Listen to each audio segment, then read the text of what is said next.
If you've changed your diet, added fiber, and you still can't go, it's not about what you're eating. I'm Erin Harner, integrated registered dietitian nutritionist and gut health IBS and SIBO coach, and I help women who are struggling with chronic digestive issues finally feel better. Let's break down what's really behind your stubborn constipation and how to figure out if food's even the issue.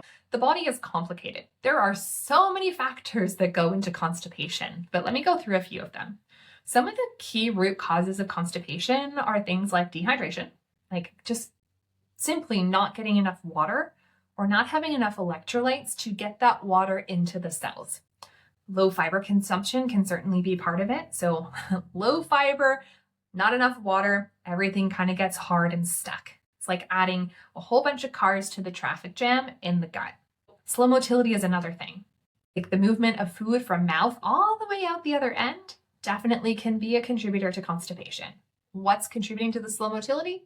I don't know. We need to figure it out. Thyroid, sluggish thyroid in particular. If our thyroid hormones are low, everything in the body kind of gets low and slow, and that includes motility and the gut. So thyroid can definitely be a factor here.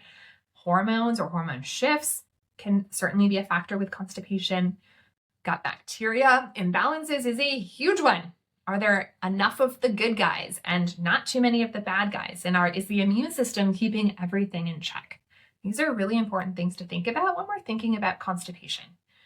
So if the constipation starts suddenly after changing your diet, this is one thing that I would think about. Could be related to the foods that you're eating, or perhaps the type of fiber or the amount of fiber that you're eating. So if you all of a sudden radically change your diet and constipation starts, I would kind of think about what's going on in the diet. If it's long-term, if it's something that's been going on for at least 3 months, you gotta look deeper. What's going on with motility? What's going on with bile flow? What's going on with digestion, enzymes, stomach acid absorption, all the things.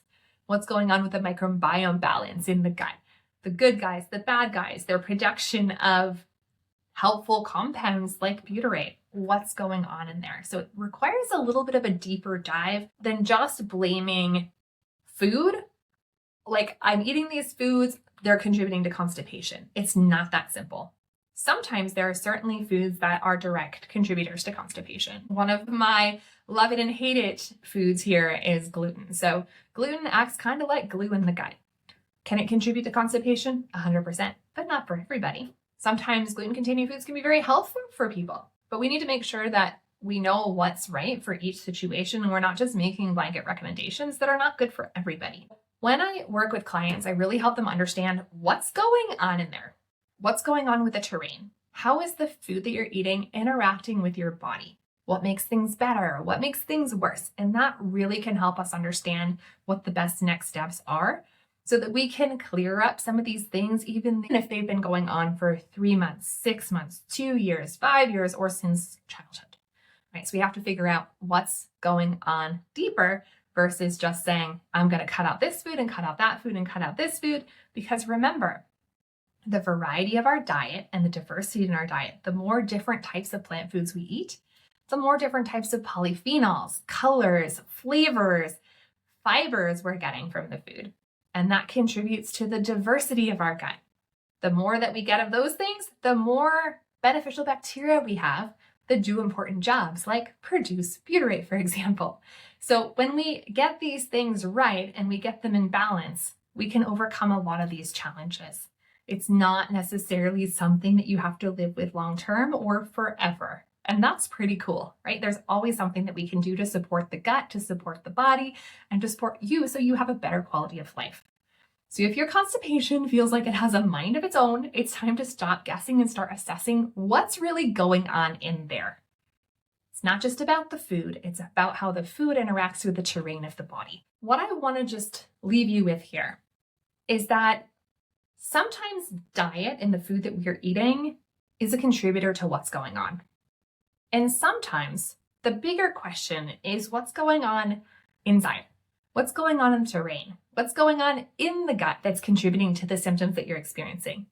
Because let's face it, it's not very fun to have a trip planned and have to cancel it because you don't know where the bathrooms are, or you're too concerned about flying because you're not going to be able to get up to use the bathroom during your flight, or not eating food all day long because you don't want to feel like you're 6 months pregnant before you go to bed. And then you're starving and hungry and super cranky. It's not a fun way to live life. So getting to the root of some of these issues is really key. And the way I address that is really by focusing first on the terrain. What's going on in the body that's having these negative reactions with the foods that you're eating?